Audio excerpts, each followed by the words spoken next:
በአንጻሩ ቬክተሮቻችን የተሰጡን በስዕል በማየት ፋንታ እንደዚህ በቁጥር እንዲታዩ ከሆነ እና እነዚህን ለመደመር ብሞክር ለምሳሌ ኤ የተሰጠው ዋንቱ አንድ በኤክስ ቱ በዋይ ቢ ደግሞ 3 በኤክስ 4 በዋይ ተብሎ ከተሰጠ እነዚህ ሁለቱን ቬክተሮች ለመደመር ብፈልግ የማደርገው 1 እና 3 እንደምራለሁ።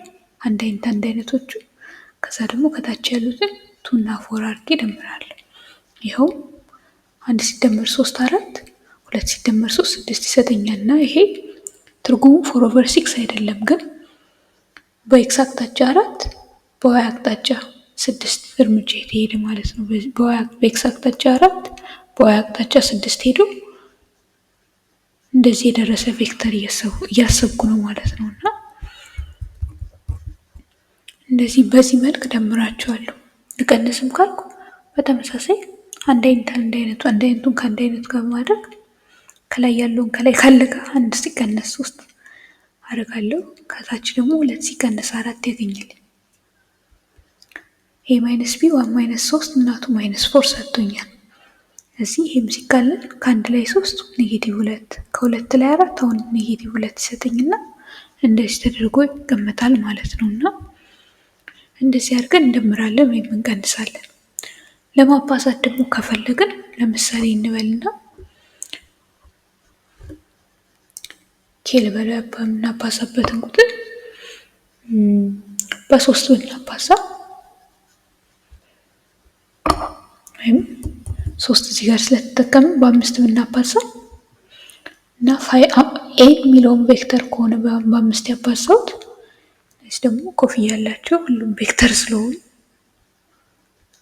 ቬክተሮች ለጊዜ ሲጻፉ ከኮፍያ ጋር ነው የሚጻፉት እና ይሄ 5a ኤን በ5 ማባዛት ሞክር ማድረገው የላይኛውንም በ5 አባዛለሁ የታችኛውንም በ5 አባዛለሁ ኤክስንም ዋይንም ይኸው ከላይ 5 ከታች 10 ይሰጠኛል ማለት ነው። እና የኤ 5 እጥፍ 5 እና 10 ይሰጠኛል ማለት ነው።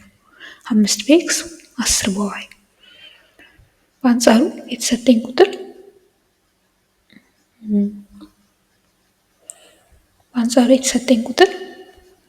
ይሄኛው 5 ኤ ነው። ግን ለማሳመር ኬ ታይምስ ኤ ቢባል ኬ 5 ስለሆነ 5 ጊዜ 1 5 ጊዜ 2 5 እና 10 ማለት ነው። እና እንደዚህ አድርጌ እጽፋለሁ። በአንጻሩ ደግሞ የተሰጠኝ ቁጥር ወይም ማባሻ ኔጌቲቭ ቢሆን ሲ እንበለው እሱን ደግሞ ሲ ተብሎ ኔጌቲቭ ቢሆን የተሰጠኝ ለምሳሌ ኔጌቲቭ 2 ቢሆን የተሰጠኝ እሱንም ልክ እንደዚሁ የቅድሙ ኤን ብጠቀም ኤን እንዳያዝኩ ሲ ታይምስ ኤ ለማግኘት ኔጌቲቭ 2 ታይምስ 1